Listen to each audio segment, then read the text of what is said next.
cómo pueden informar solamente los hallazgos. No voy a concluir y no voy a emitir un juicio. Entonces, si hay tres partes que intervienen, no va a ser el informe necesario de que sea de distribución libre, con lo cual la distribución va a estar restringida. Esto es otra característica que tienen estos tipos de encargo. En las normas internacionales, esta es otra diferencia. Estos informes pueden ser distribuidos libremente con la última modificación de las normas internacionales.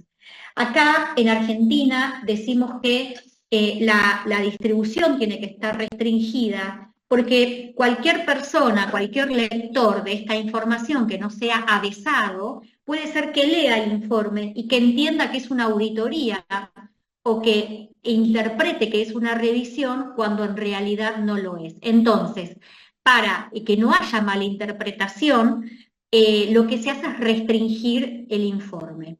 ¿Qué les va a pasar ahora que ya estamos en la cursada en un nivel bastante avanzado, ya están próximos a rendir el segundo parcial?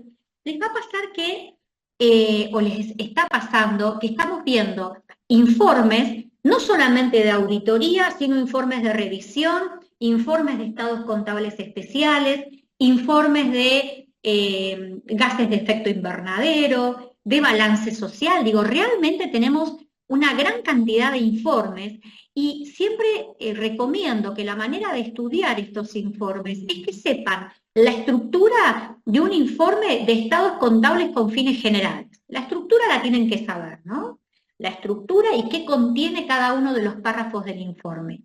Y para el resto de los encargos, lo que tienen que saber son las diferencias que hay, ¿sí? En este caso, las diferencias es que está la distribución restringida, que no voy a emitir una conclusión, va a ser una manifestación del contador. El contador, fíjense que ya no lo llamo auditor, porque no está llevando a cabo una auditoría ni una revisión, tiene que informar los hallazgos, tiene que informar, los procedimientos que diseñó y aplicó, que diseñó junto con el comitente, ¿no? Donde el comitente determina el alcance, y tiene que establecer los hallazgos. Esas son las grandes diferencias que tiene este informe con un informe de estados contables con fines generales.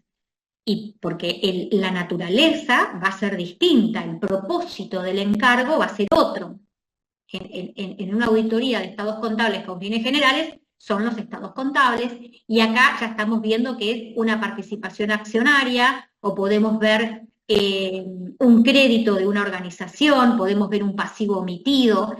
Son cuestiones específicas que se acuerdan entre dos personas y por eso no brindan seguridad, porque yo no voy a aplicar de ninguna manera todos los procedimientos de la RT37, vamos a ver cuáles son los procedimientos que generalmente se aplican aquí, con lo cual es un encargo de una naturaleza totalmente distinta a los encargos que veníamos viendo.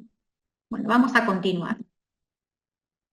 Esto es importante marcar también, y tiene que ver que este encargo se puede aplicar a información histórica o prospectiva. Esto es importante y a su vez puede ser contable o no contable. Esto antes no estaba bien determinado en la norma, esto de si la información puede o no ser contable. O sea que puede tratarse de información que esté contenida en estados contables, como de información que no esté contenida en ellos. Por ejemplo, yo quiero adquirir una empresa, que es el ejemplo que está acá en los slides, pero podemos buscar otro, una empresa que voy a pagar por la cantidad de abonados que tiene la sociedad, o por la cantidad de socios, o por la cantidad de clientes, y lo que puedo hacer es una auditoría, un encargo de procedimientos acordados sobre la cantidad de socios para determinar la cantidad que forma parte de esa organización y saber cuál es el importe por la cual yo la voy a comprar. Lo importante acá, que es lo que establece la norma, es que el contador tiene que tener un conocimiento adecuado de la materia, objeto de análisis, y que tiene que tener criterios razonables. A ver, aguárdenme un segundito.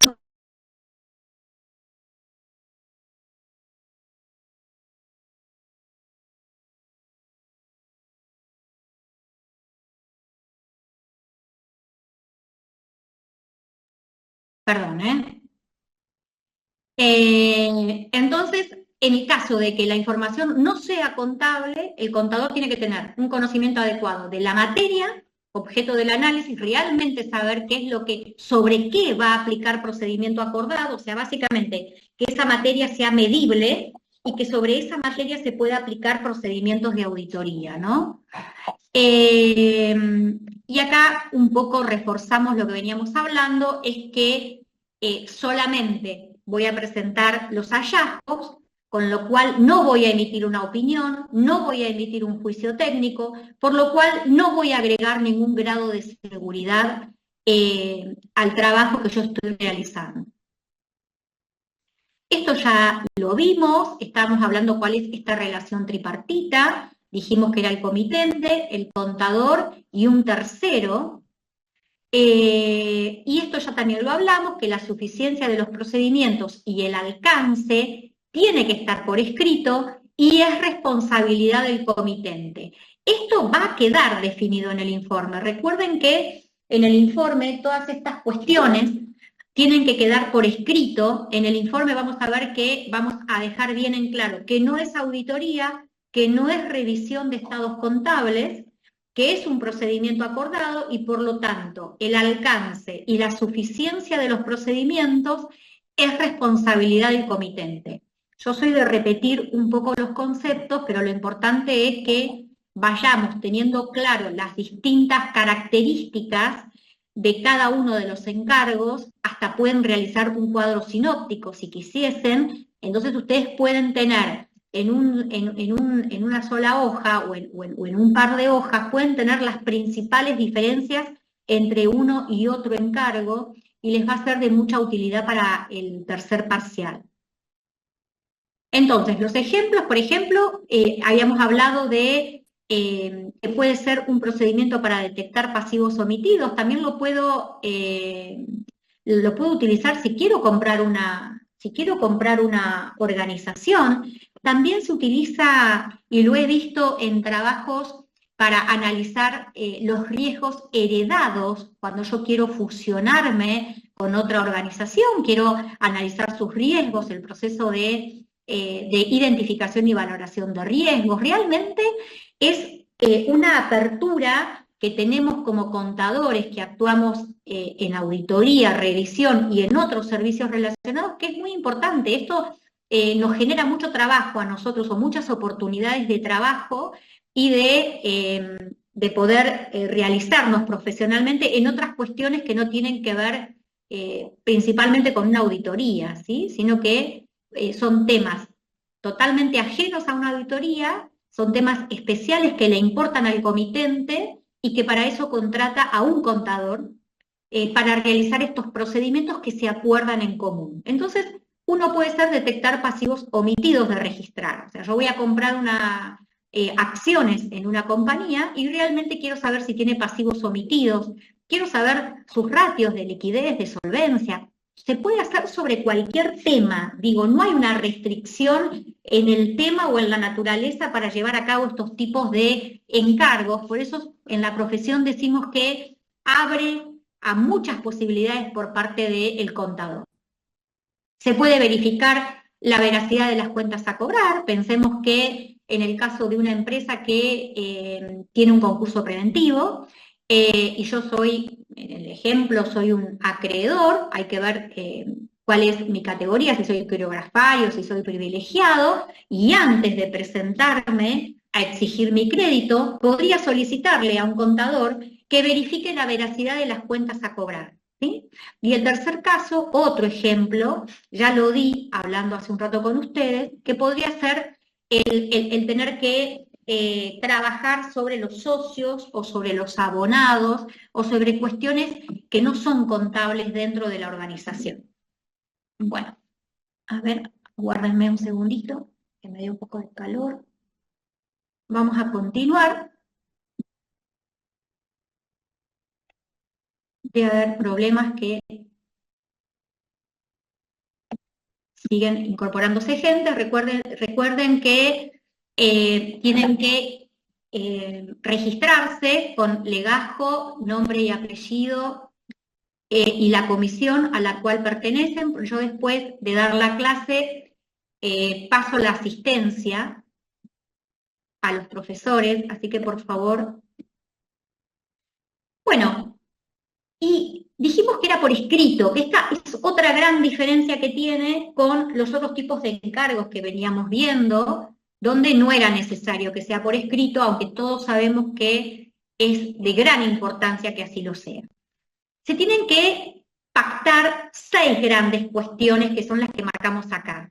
La naturaleza del encargo, esto ya lo venimos hablando, pero esto es lo que tiene que quedar por escrito, ¿no? La naturaleza del encargo, básicamente que es un procedimiento acordado, esa es la naturaleza, y que no es auditoría y tampoco es revisión, y por lo tanto yo no voy a emitir ningún juicio técnico. El propósito específico del encargo, ¿cuál va a ser? Determinar la cantidad de abonados de una sociedad, determinar el grado de liquidez y de solvencia de una determinada organización, detectar o determinar si esa organización posee pasivos omitidos, etcétera, etcétera. El propósito del encargo. ¿Cuál es la información a la cual yo voy a aplicar los procedimientos acordados? Que esa información puede ser contable o puede ser no contable. Esto es muy importante, naturaleza, extensión y oportunidad de los procedimientos que se van a aplicar.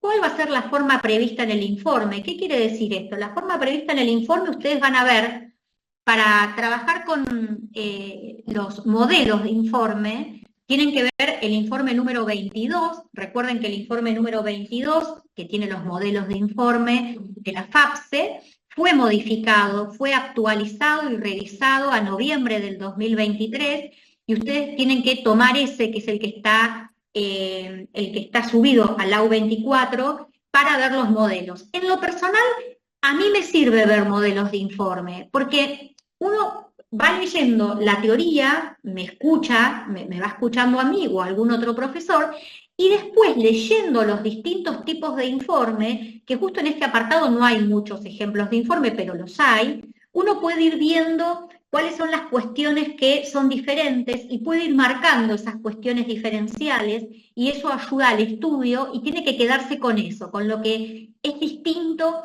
a otros tipos de informes que hemos visto de otros encargos. Entonces, la forma prevista del informe, me fui un poco, cuando vemos el informe número 22, vamos a ver que hay distintas maneras de presentar los hallazgos. O sea, yo puedo presentar en un cuadro, que esto es nuevo, que es mucho más amigable para el lector del informe, un cuadro que contenga todos los procedimientos y al lado los hallazgos. O puedo hacerlo de manera correlativa, el hallazgo y el procedimiento y el informe. Son distintas maneras de comunicar lo mismo, pero esa manera de comunicar yo lo puedo establecer con el comitente, que es el que me está contratando para este procedimiento acordado. Y que la distribución del informe va a tener una restricción. Y dijimos que seguía todo el proceso de formación de juicio: independencia, normas para el desarrollo y normas sobre informes. Pero en lo que es procedimientos a aplicar, fíjense que no vamos a aplicar todos los procedimientos que se aplican en una auditoría de estados contables. Estos son ejemplos de procedimientos. Yo podría aplicar los que quisiera, o sea, a mí no está prohibido aplicar un determinado tipo de procedimiento, sino que en general, usualmente, estos son los procedimientos que se aplican en este tipo de encargos: investigación y análisis, recálculo, comparación y pruebas de exactitud aritmética, observación e inspección, y esto es importante, obtención de confirmaciones. Esto es nuevo, antes no se pedía y ahora se pide. Es importante porque en la obtención de confirmación, yo lo que estoy estableciendo es algunas cuestiones que yo necesito. Perdón, que voy a admitir a alguien. Profe, una consulta. ¿Sí? En este punto 5, que es obtención de confirmaciones, ¿qué sería? ¿Dejar documentado la respuesta que te da el banco, por ejemplo, ante una circular o algo parecido? Claro, es el mismo procedimiento que hemos visto en otros rubros, son las confirmaciones, pero acá está dicho de manera general, porque como dijimos que la naturaleza de este tipo de encargos puede ser muy variada, puede ser información histórica, puede ser proyectada, puede ser contable y no contable, hay que ver cuál es la naturaleza del encargo y en caso de que vos estimes como contador que tenés que llevar a cabo una confirmación, verás en el momento. Por eso no estoy hablando son confirmaciones de saldo, ¿no? Pero deberíamos ver a quién se la vas a enviar de acuerdo a la naturaleza del encargo que esté llevando a cabo. ¿Queda claro esto? Sí, perfecto. Sería Bien. profe, sería como la carta de gerencia, No, escrito la, distinto. la carta es distinto, pero ¿quién preguntó? Está muy buena la Positivo. pregunta. Bien, Josefina, está buena la pregunta porque a veces hay confusión con la carta de gerencia y la obtención de confirmaciones. La carta de gerencia, vamos a ver que es muy importante en el encargo que viene y ya vamos a explicar por qué. La confirmación es cuando vos le envías, puede ser a un proveedor, puede ser a un cliente, puede ser a un banco, puede ser a los asesores legales, puede ser al registro de la propiedad, puede ser a la Inspección General de Justicia, a la Dirección Provincial de Personas Jurídicas. En realidad, a cualquier organización que tenga información sobre tu empresa y vos lo que querés confirmar es un saldo o una situación. Digo saldo o situación porque si estoy trabajando con deudores y acreedores y con clientes, voy a requerir un saldo. O sea que este tipo de confirmaciones es como muy importante porque yo obtengo información externa de la organización. Es un procedimiento muy fuerte, si bien es más costoso que otro procedimiento, es fuerte y yo determino un saldo o una situación. Una situación porque puede ser que yo esté utilizando o esté auditando, me voy de procedimientos acordados, por ejemplo, previsiones, entonces yo necesito ir y obtener una confirmación del asesor legal que a mí me indique la probabilidad de que la empresa gane o pierda ese juicio y el importe involucrado en el juicio que a mí me permita cuantificarlo y registrarlo contablemente. Esas son las confirmaciones. La carta de gerencia es otro procedimiento de auditoría.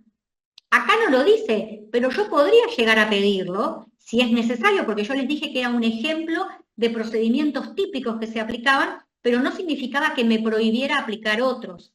La carta de gerencia yo tengo que dejar asentado, tengo que dejar la trazabilidad de haber hecho preguntas importantes a la dirección del ente sobre situaciones que a veces son de difícil comprobación y para dejar asentado que yo realmente hice preguntas importantes. Entonces, el ente acá lo que me va a decir en la carta de gerencia, por ejemplo, de que no hay pasivos omitidos de registrar, que él no está lavando activos, digamos que son preguntas como muy obvias, pero necesito que esa carta de gerencia esté firmada por el máximo responsable de la entidad o por alguien que tenga la representación legal.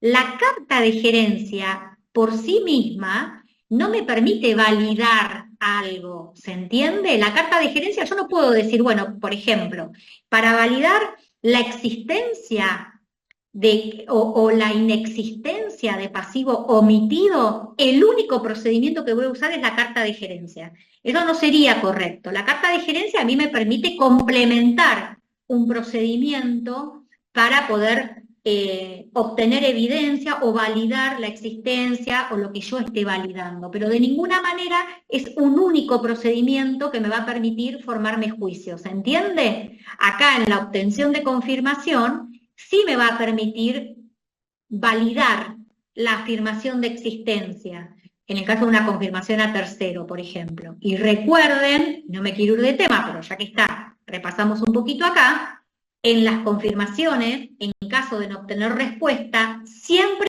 aplico procedimientos alternativos. Yo no puedo decir, yo mandé 2 cartas con un tiempo prudencial, no me contestaron, yo ya hice el trabajo que tenía que hacer. De ninguna manera. En la confirmación siempre tengo que recibir respuesta y en caso que no reciba, aplico procedimiento alternativo. Entonces, la confirmación es para bancos, proveedores, clientes, me permite validar un saldo, y si no llego a obtener respuesta, voy a procedimiento alternativo. En cambio, la carta de gerencia es un procedimiento importante. Imagínense la importancia que si a mí no me dan la carta de gerencia, puedo limitar el alcance de una auditoría, pero de ninguna manera me sirve ese procedimiento para validar un saldo o para validar alguna cuestión en la auditoría.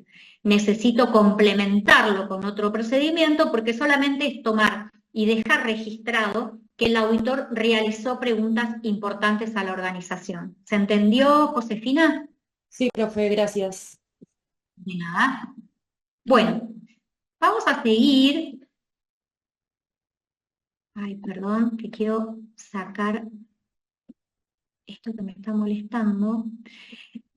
Y vamos a hablar sobre las normas sobre informes, ¿sí? Esto que vamos a ver acá, yo les marqué con otro color lo que entiendo que es lo más importante, pero no es nada nuevo, es lo que vinimos viendo desde que comenzamos a trabajar con procedimientos acordados, y recuerden que todo el trabajo que yo hago en lo que es la etapa de desarrollo de la auditoría, yo necesito llevarlo al informe. El informe es lo que trasciende a terceros, por eso se da tanta importancia a los informes. Siempre decimos que necesitamos tener una gran capacidad de análisis y luego una gran capacidad de síntesis para poder llevar a los informes todas las conclusiones o todos los hallazgos, en este caso, que hemos obtenido a partir de estos encargos para aplicar procedimientos acordados, que no son auditoría y no son revisión. Entonces, lo importante es identificar si la información va a ser o no contable. Esto ya lo habíamos visto. Una declaración, fíjense que es declaración, que fueron realizados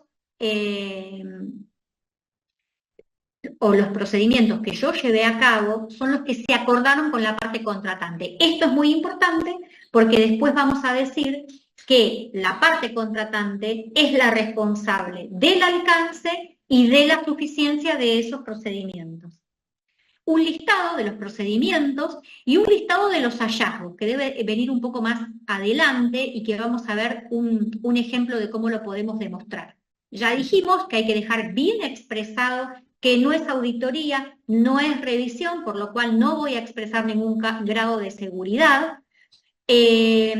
La restricción a la distribución de informes, y acá están los hallazgos, que yo la verdad que recomiendo que los hallazgos lo hagan en forma de cuadrito, que lo vamos a ver ahora y que está en la ¿cómo se llama? En el informe número 22 que fue adecuado. Bueno, y este 1.9, el punto 1.9 también es importante. Fíjense que son todas cuestiones que precaven al auditor de, primero, que es el trabajo que realmente él hizo, ¿no? Ese es el fin fundamental de esto, realmente poder demostrar el real trabajo que hizo el contador. Pero complementariamente lo que hace es resguardar al auditor de cualquier tema de responsabilidad. Fíjense que el informe en el 1.9 dice que se refiere únicamente a un elemento, a una cuenta, a una información proyectada, por ejemplo, a una información que no es contable y que no se extiende a todos los estados contables. Ojo con esto, porque si yo no estoy aplicando procedimientos acordados sobre todos los estados contables, que es algo muy poco frecuente, lo tengo que dejar marcado en el informe. Acá están cuál es la estructura del informe de procedimientos acordados. Acá les dejo la página, que es la 351, donde ustedes pueden ver, creo que hay dos modelos de informe. Igualmente tengo el informe número 22 abierto por si queremos chusmear algún tipo de informe, aparte del que muestro acá. Y marco como importante el tema de los hallazgos y de los procedimientos acordados, ¿no? No solamente los procedimientos, sino también los hallazgos. Acá les dejo un modelo de informe donde realmente lo que hace es marcar lo que estuvimos viendo hasta ahora. Recuerden que en la responsabilidad del contador público no va a tener que poner que es responsable de del alcance y de la suficiencia de los procedimientos. Y este es un modelo que a mí me gusta, que lo adecuaron ahora en la modificación que hicieron en noviembre del informe número 22, donde está el procedimiento, un ejemplo de qué procedimiento llevó a cabo. Este procedimiento se acordó con el comitente, no es que fue idea del contador. No solo la naturaleza del procedimiento, sino el alcance y la oportunidad fue definido en conjunto, ¿sí? Con lo cual, el contador, hace lo que le dice el comitente, ¿sí? Ellos acuerdan, ese acuerdo queda por escrito, pero la última palabra la tiene el comitente. ¿Y cuáles son los hallazgos? Porque él acá no está emitiendo juicio, pero sí o sí tiene que determinar los hallazgos de si ha constatado o no ha constatado alguna cuestión. Y acá está la restricción de informe, que es lo que les decía hoy. Acá, esto es parte del informe, yo lo presenté como cuadro, tomado de un print de pantalla del informe número 22, y después la restricción de informe. ¿Alguna duda con encargos para aplicar procedimientos acordados? Es un encargo simple, y solamente tienen que prestar atención a estas cuestiones que yo le marcaba, que son cuestiones también, entiendo que no son complejas, pero lo que hay que tener acá es memoria para recordar cuestiones específicas de cada encargo. En mi época me sirvió mucho hacer un cuadro con un resumen de las cuestiones que diferenciaban uno de otro encargo. Bueno, si no hay consulta, sí. El comitente no tiene que firmar el informe, ¿no? No. El único que firma el informe es el contador. Entre los dos firman sí el contrato. Claro, el contrato lo firman los dos y queda por escrito. De hecho, Bien. si ellos quisiesen, el contrato, está muy buena Camila, me preguntó. Sí, está buena la pregunta, Camila. Siempre el informe, ya sea de auditoría o de servicios relacionados, o la certificación, siempre la firma el auditor, o el contador en este caso, ¿sí? No lo llamamos auditor porque no estamos haciendo auditoría ni revisión, por eso lo llamamos contador independiente.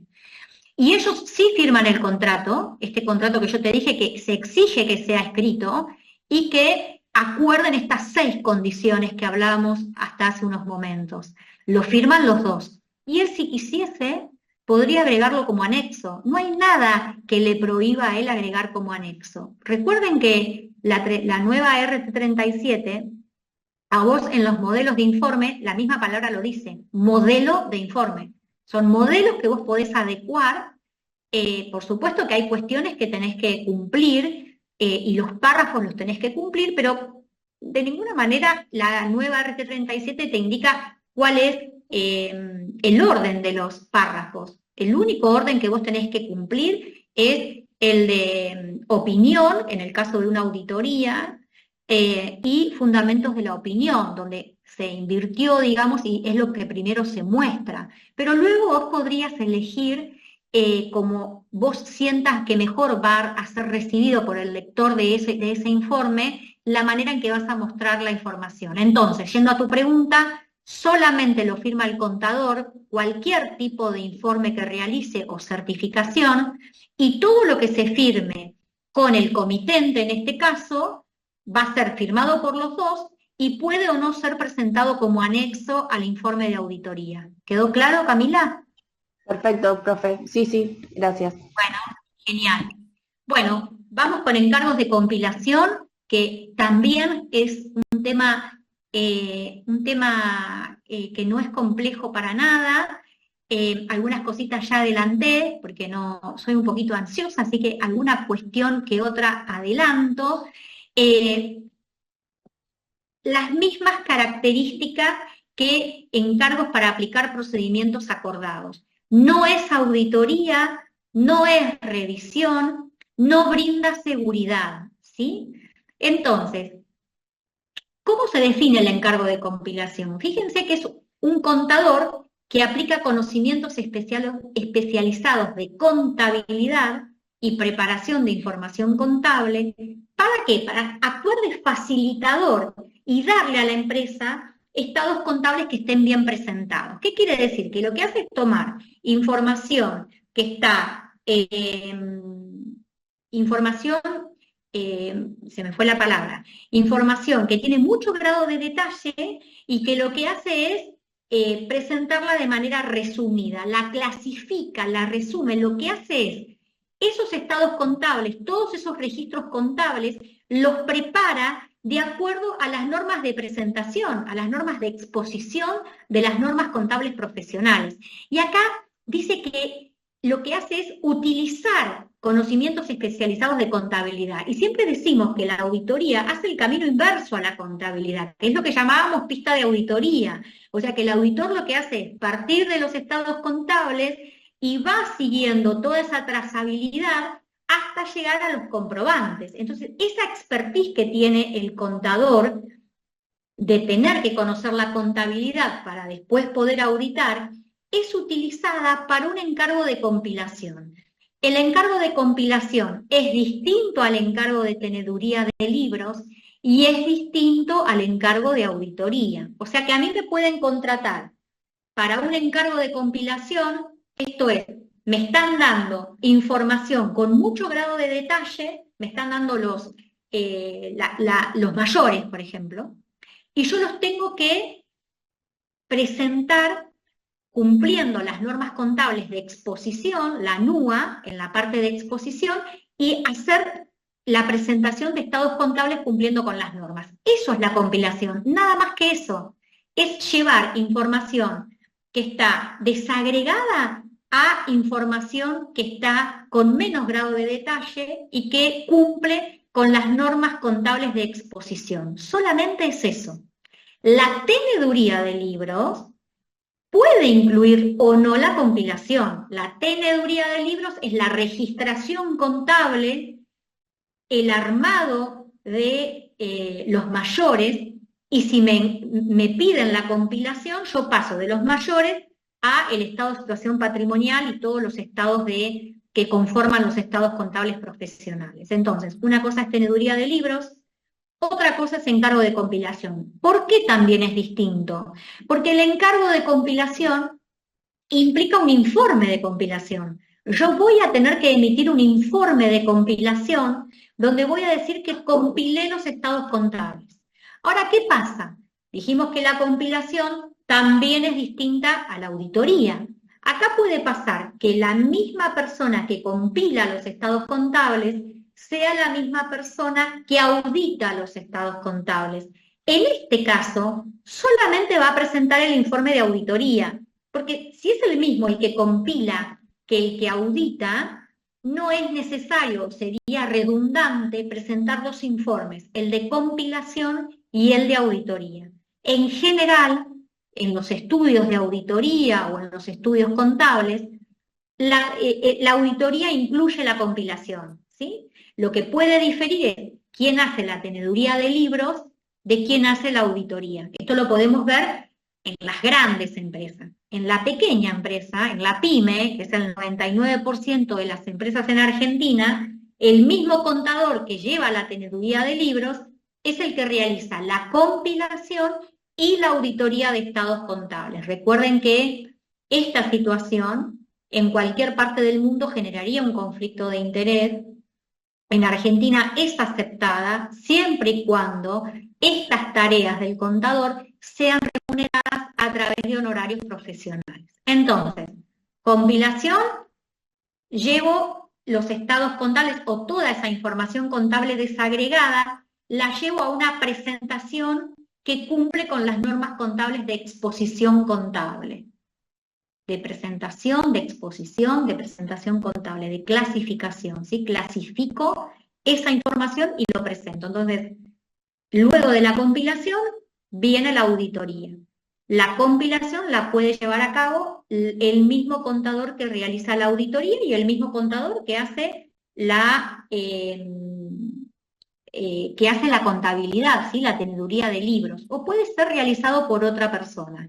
Ojo, que para hacer la compilación, las normas lo que me piden es que yo tenga un conocimiento del ente, con lo cual debería ver si me conviene aceptar un encargo de compilación sin solamente compilación, no hacer auditoría y no hacer teneduría de libros, porque me va a llevar mucho tiempo a mí tener un conocimiento apropiado del ente para poder compilar los estados contables. Básicamente porque necesito saber a qué se dedica el ente, cuál es la gestión del ente, cómo se organiza, cuáles son sus sistemas contables, cuáles son sus sistemas de procesamiento de datos, un montón de cuestiones que yo tengo que analizar y saber, su plan de cuentas, su manual de cuentas para poder compilar, si no, no lo voy a poder compilar de una manera que esté representando a la empresa su realidad económica.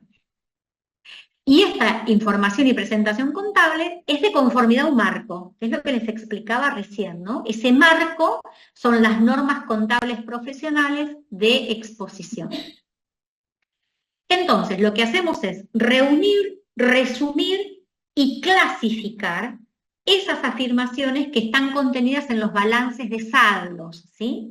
Y lo que hago es clasificar toda esa información y reunirla para que tenga un formato que sea apto de acuerdo a la normativa de estados contables profesionales, de normas contables profesionales. Realmente es muy simple y es solamente poder llevar los balances o la información contable a un modelo que cumpla con las normas contables profesionales. ¿Y qué es importante acá? Fíjense que yo solamente estoy compilando, solo compilo, solo estoy clasificando, solo estoy resumiendo. De ninguna manera estoy verificando esas afirmaciones. No las verifico. La información subyacente, o sea, yo tomo esa información de la empresa y la compilo, pero de ninguna manera estoy auditando esas afirmaciones que dice la organización, porque no estoy auditando. Solo compilo. Por eso acá es muy importante la carta de gerencia, donde se hace responsable de esa información subyacente que me da a mí como contador para poder compilar los estados contables.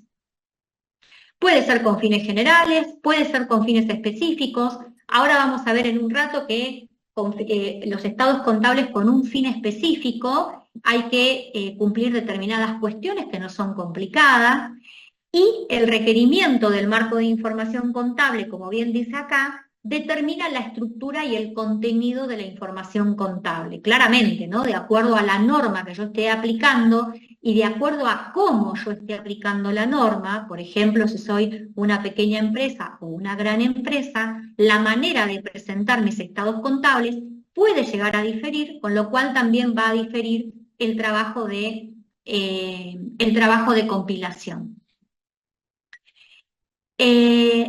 También se puede aplicar sobre información histórica, sobre información proyectada, o sea que a mí me pueden convocar como contador para compilar estados contables proyectados, puede ser información no contable, las normas dicen que se tienen que llevar a cabo adaptaciones necesarias.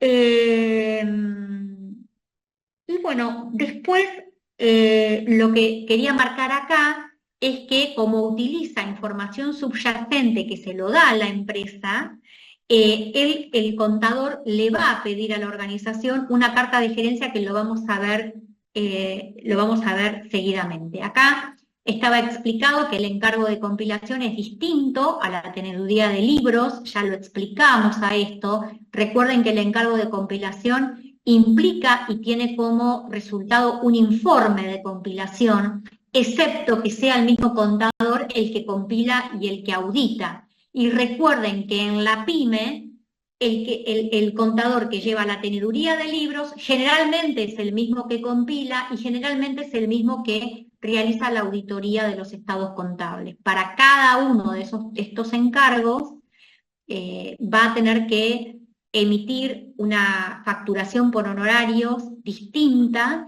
para que no haya ningún tipo de problema con el tema de la independencia. Esto es lo que les decía hoy. el contador necesita tener un conocimiento del ente. ¿Cómo lo logra a esto? Puede ser que sea recurrente, puede ser que no sea el primer encargo de compilación que lleva a cabo, con lo cual ahí tiene mucha de su tarea levantada, digamos. Y si no, si es su primera auditoría, lo tiene que hacer a través de consultas a personal del ente. Podría contactarse con el anterior contador que realizó la compilación, si quisiese, por el principio de solidaridad, o sea que él debería poder obtener información y esa información sea importante para poder dar una idea de cuál es la naturaleza del negocio de la empresa y que le permita compilar esos estados contables siguiendo la normativa, pero también siguiendo y teniendo en cuenta la naturaleza de la organización. Esto es muy importante. Hay dos cuestiones que quiero marcar que son muy importantes para mí. Primero, ¿cuáles son las tareas que el contador no está obligado a llevar a cabo? Porque dijimos que el contador de ninguna manera va a auditar la información subyacente. Solamente lo que hace es compilar, clasifica, resume, organiza la información de tal manera que cumpla con las normas contables.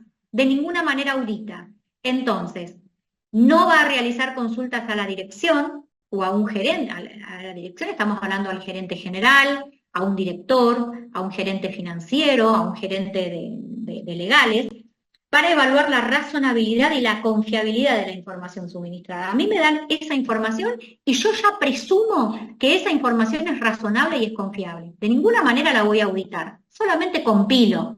No voy a examinar los controles internos como lo hacemos en una auditoría, que eso es lo que me permite determinar la naturaleza, la extensión y el alcance de los procedimientos que yo voy a llevar a cabo, y no verifico nada. Básicamente no verifico ningún tipo de explicación. Lo que hago, no hago un chequeo de información, no cruzo información, lo que me dice un gerente con lo que me dice otro, o lo que me dice un gerente con lo que dicen los registros contables. No hago nada de eso. Presumo que todo lo que recibo es razonable y que está de acuerdo a normas contables profesionales, y lo único que hago es compilar, con lo cual es un trabajo que es muy, muy simple. Y esto es lo que les decía hace unos momentos, que deja en claro, antes esto no estaba, que tiene que obtener una confirmación que es carta de representación de la dirección. Es la carta de gerencia que nos preguntaba o nos comentaba Camila hace unos momentos. ¿Respecto a qué? La carta va a ser extensa, va a hablar de muchas cuestiones dentro de los estados contables, pero uno de los contenidos que tiene que tener esta carta de gerencia es la responsabilidad que tiene la empresa sobre la versión final de la información compilada. Y esto es el principal cambio que tiene la nueva RT37, que ¿qué pasaba? Como bien les dije hace unos momentos, yo les decía, o les digo yo, se los dicen las normas, mejor dicho, y yo lo estoy replicando con ustedes. No tengo la obligación de auditar la información que me entrega la empresa, solamente lo que hago es compilar. Pero ojo, que si yo cuando estoy compilando sin auditar, tomo conocimiento que hay alguna cuestión que es inadecuada o insatisfactoria, yo tengo que comunicarla a la dirección y tengo que pedirle a la dirección que lo corrija. Esto es nuevo, sin auditar. O sea, yo no puedo auditar, pero si yo de la compilación descubro algo, le tengo que decir a la dirección que lo cambie. ¿Qué pasa si la dirección no lo quiere corregir? Yo no voy a presentar mi informe de compilación. No puedo presentar el informe de compilación con incorrecciones. Antes decía que dejaba asentadas las incorrecciones. Estas incorrecciones tienen que ser importantes, tienen que ser contundentes. Entonces, si hay incorrecciones, se lo comunico a la dirección para que lo adecúe. Si la dirección no lo adecúa, renuncio al encargo y no presento el informe de compilación. Miren esto que estoy diciendo, la importancia que esté determinado en un contrato de compilación, en este caso, o en una carta acuerdo de compilación. Imagínense que acá podría haber un hecho controvertido si yo digo que le dije por supuesto que esto, de si encuentro alguna incorrección y le digo a la empresa que lo modifique, lo voy a hacer por escrito y le voy a pedir que me reciba esa notificación para que a mí me quede una trazabilidad de esto que les estoy diciendo. Pero estaría mucho más resguardado si esto que estamos hablando ahora figura en el contrato de compilación que yo firme con la persona que me contrata y donde se estén determinando estas cuestiones que estamos hablando acá. Continuamos.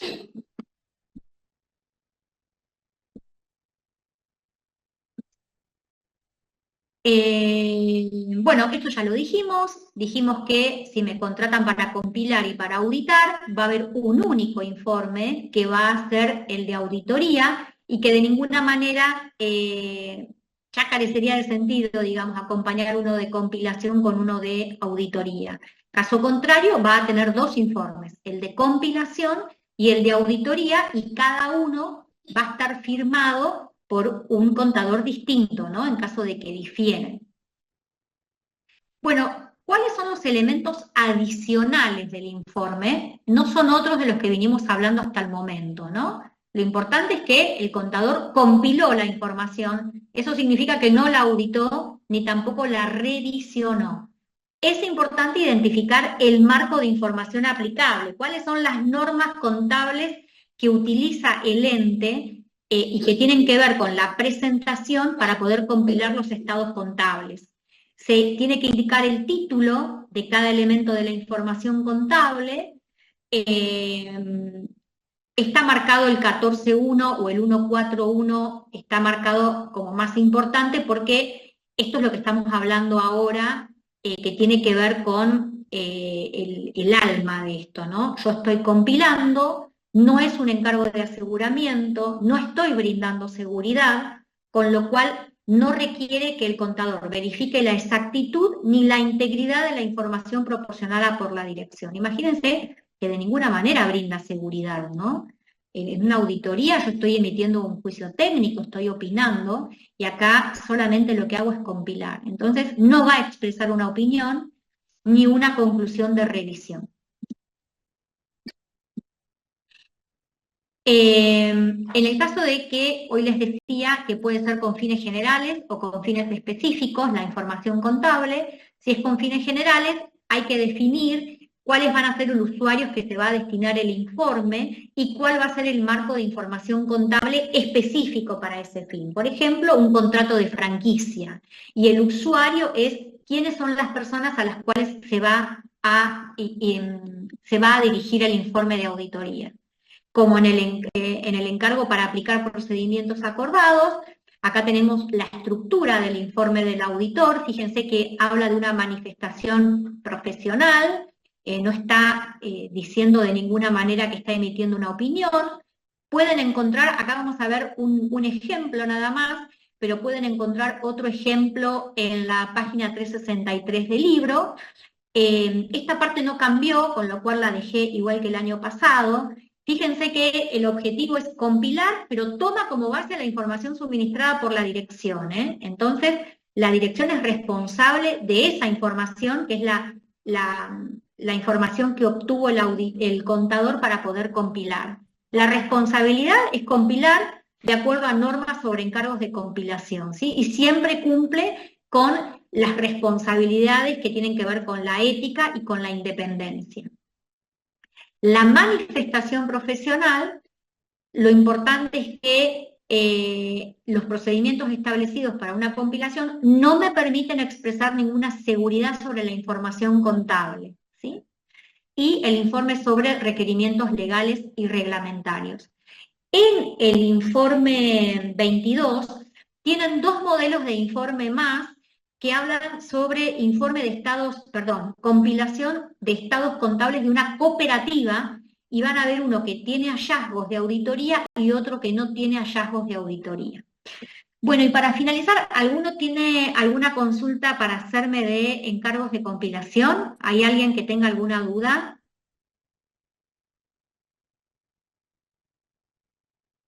¿Se durmieron o están ahí? No, profe, no hay duda. Bueno. Sí, voy a hacer un comentario con respecto a eso. A mí lo que me parece que es interesante por ahí en encargo de compilación, yo lo pienso así, ¿no? Cuando una empresa, por ejemplo, ya tiene sus estados contables presentados, pero por ahí en algún momento necesita por algún mes, haceme uno de este mes o haceme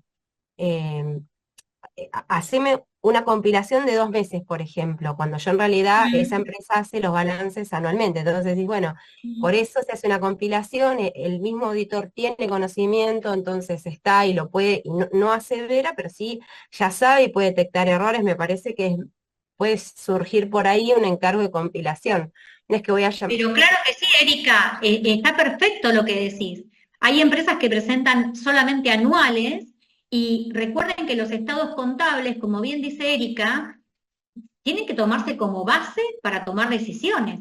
Y yo no voy a esperar a un año para tomar algún tipo de decisión. Entonces, para lograr una mejor planificación gerencial, estaría bueno tener cortes bimestrales o trimestrales, como decía Erika, y qué mejor que un auditor, que es el que me audita los anuales y que ya tiene conocimiento del ente, que me compile esos estados contables y que ahí puede llegar a detectar alguna incongruencia sin auditar, puede llegar a detectar alguna incongruencia cuando los está armando de acuerdo a lo que dicen las normas contables profesionales para la presentación, ¿no? No, está perfecto, Erika, lo que dijiste. Gracias por participar.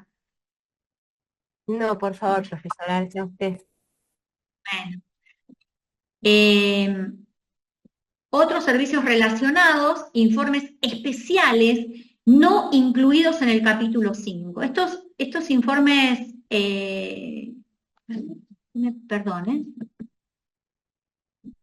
no sé qué me puso ahí un cartelito. Bueno, otros servicios relacionados, informes especiales no incluidos en el capítulo 5. Siempre estamos dentro de servicios relacionados. Acuérdense cuando veíamos la estructura al inicio de la cursada, donde todo tenía un gran paraguas que tenía que ver con que eran encargos de aseguramiento. Acá seguimos hablando de lo mismo. No es auditoría, no es revisión, son distintos tipos de informes que se hacen con encargos distintos, auditoría o revisión, y como les dije, y lo vuelvo a repetir, es un capítulo que es muy interesante porque nos permite ver que no solamente nos podemos dedicar a auditoría o a revisión, sino que hay muchas cuestiones en las cuales nosotros nos podemos desarrollar profesionalmente. ¿Para qué se utilizan estos informes especiales? Se utilizan específicamente o generalmente para cumplir con resoluciones de organismos de contralor, ¿sí? Hay organismos de contralor como la Dirección Provincial de Personas Jurídicas, puede ser la FIP, puede ser algún organismo de contralor, cualquier organismo de contralor que a mí me exija información, yo utilizo los informes especiales. Y vamos a ver que se utilizan en otras ocasiones, como por ejemplo cuando yo no puedo definir específicamente cuál es el criterio que voy a usar para medir. ¿Se acuerdan que nosotros teníamos que tener en cuenta consideraciones cuando era un encargo de aseguramiento? Una era la materia objeto de auditoría, otra era el criterio con el cual yo poder medir esa materia objeto de la auditoría, y acá te dice la norma que en caso que ese criterio no lo puedas definir, podés definir de manera explícita, podrías llegar a utilizar un informe especial. Vamos a ver de qué se trata. A ver, aguarden.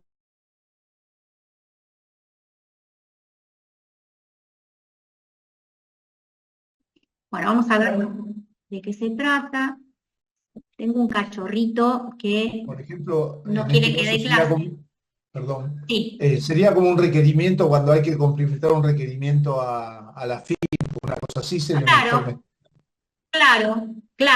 Este informe, por ejemplo, uno de los ejemplos que se puede, en uno de los casos que se puede aplicar, por ejemplo, es cuando, ¿vieron que vimos patrimonio neto en la teoría? ¿Quién habló, Adrián? Sí, profesora, perdón. Ah, bueno, no, yo para llamar por el nombre y siempre agradeciendo que participen en clase, puede ser, Adrián, por ejemplo, si vos tenés que presentar a la Dirección Provincial de Personas Jurídicas o a la IGJ, por ejemplo, una reducción del capital social, entonces ellos te exigen determinada información o determinadas cuestiones que vos utilizás este informe especial. Este capítulo de informe especial requerido por disposiciones o por organismos de controlor fue específicamente pedido por la profesión, porque había muchos requerimientos de organismos de contralor que no tenían la manera o no tenían un modelo de informe para poder llevarlo a cabo. Así que está muy bien lo que decís vos, lo puede solicitar la FIP, alguna cuestión que solicite en la organización, por ejemplo, que esté trabajando algún informe sobre, o teniendo en cuenta el principio del percibido y no el principio de devengado, o sea que sería un informe súper especial para un determinado organismo, por ejemplo, para determinar cuestiones que tengan que ver con el impuesto a las ganancias, donde se utiliza el criterio de percibido, y podría utilizar este tipo de informes. Entonces, continuando, ¿quedó claro, Adrián? Sí. Bien, muy bien. Bueno, entonces dijimos que no brindan seguridad. Yo repito, pero a mí me interesa que como están viendo tantos encargos, que les queden claros las cuestiones que diferencian un encargo de otro. Entonces, fíjense que los requerimientos de este organismo de contralor pueden ser directamente al contador o a su comitente. Ojo que hay veces que se les exige al contador, por ejemplo. Yo podría llegar a utilizar este modelo de informe especial para los informes sobre los controles en caso de que yo esté auditando a un sujeto obligado por la ley de lavado de activos de origen delictivo. Tranquilamente yo podría utilizar este modelo de informe para informar sobre los controles, ¿no? Entonces, realmente yo puedo usarlo, primero, que no brinden seguridad, y hablando de este gran abanico de posibilidades que se nos abre a los contadores con las distintas naturalezas de trabajos o de encargos que podemos llevar a cabo. Entonces, va a aplicar una serie de procedimientos, y esto sí difiere del otro. Yo voy a verificar que la empresa cumpla con un determinado requerimiento del organismo de contralor. O sea que a mí el censor en este caso va a ser una disposición, una resolución o alguna cuestión del organismo de contralor. Entonces lo que voy a ver es si cumple con esa disposición del organismo de contralor. Y solamente me limito a manifestar lo que yo encontré. Voy a decir cuál es el alcance, cuál es la norma del organismo de contralor, si la empresa cumple con eso, pero no voy a decir nada más. O sea, no voy a decir si lo cumplió de manera exitosa, si cumplió... Yo solamente voy a decir si cumple o no. Y esto es lo que les decía que está marcado con colorado, que también lo puedo utilizar cuando no existan o no se pueda diseñar un criterio idóneo o un criterio que a mí me permita medir esa materia objeto de la auditoría. Y esto me había olvidado, que está muy bien, para eso sirven los slides, también se va a utilizar, fíjense que esto es importante, cuando los procedimientos a aplicar no estén claramente explicitados previamente en un contrato, ¿sí? Entonces puedo llegar a utilizar un informe especial.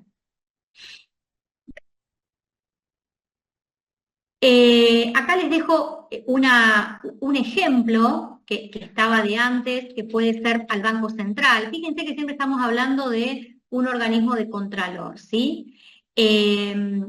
Y les copié acá la aclaración donde habla del informe especial genérico, que realmente el contenido del informe va a depender del organismo de contralor y de qué requerimiento solicite el organismo de contralor, porque de acuerdo al requerimiento va a ser el formato del informe. Esto está bueno para que ustedes entiendan, o entendamos entre todos, mejor dicho, de que son modelos de informe, y que yo las cuestiones básicas las tengo que cumplir, pero hay cuestiones que yo puedo agregar si siento que me van a agregar valor o que va a ser el informe más amigable y que va a cumplir con el objetivo del informe, que en este caso es verificar que la empresa está cumpliendo con normativa del organismo de contralor. Acá está la estructura del informe, que está en la página 357 también.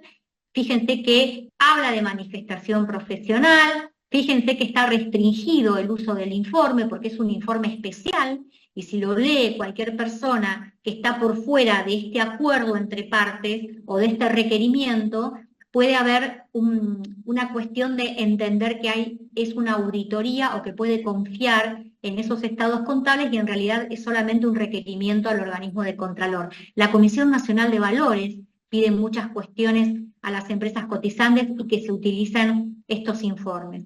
Y ya para ir finalizando, fíjense que es muy importante en el objeto del encargo dejar bien claro qué es un informe especial, quién es el que requiere ese informe, la responsabilidad de la dirección. Fíjense que en la responsabilidad de la dirección es responsable de la preparación y presentación de la información objeto del encargo.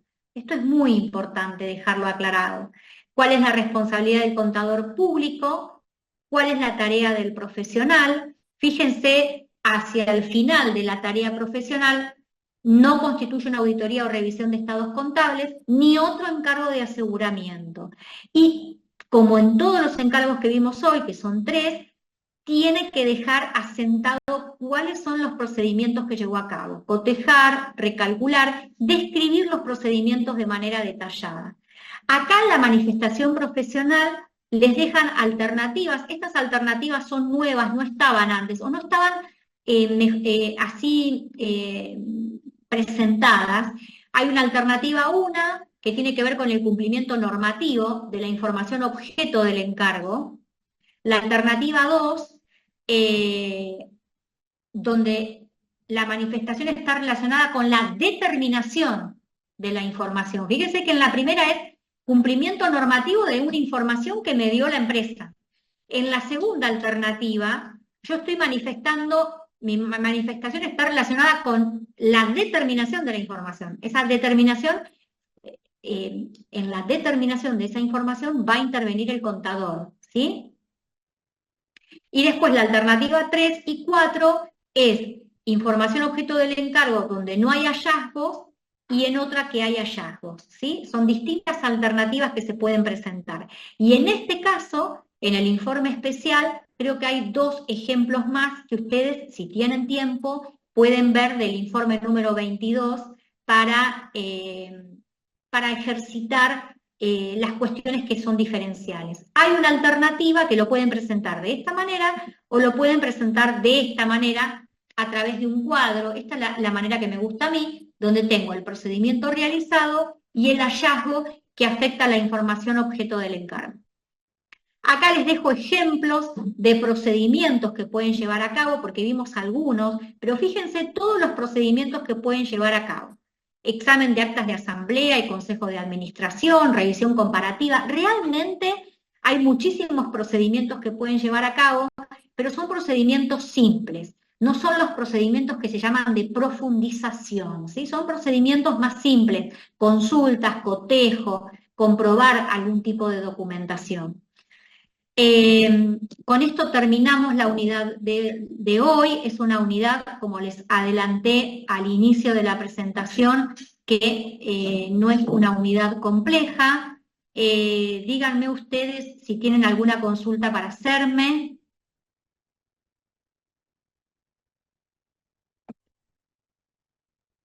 No, profe. Bueno, Mica, gracias. ¿Alguna otra consulta? Bueno, cualquier cosa me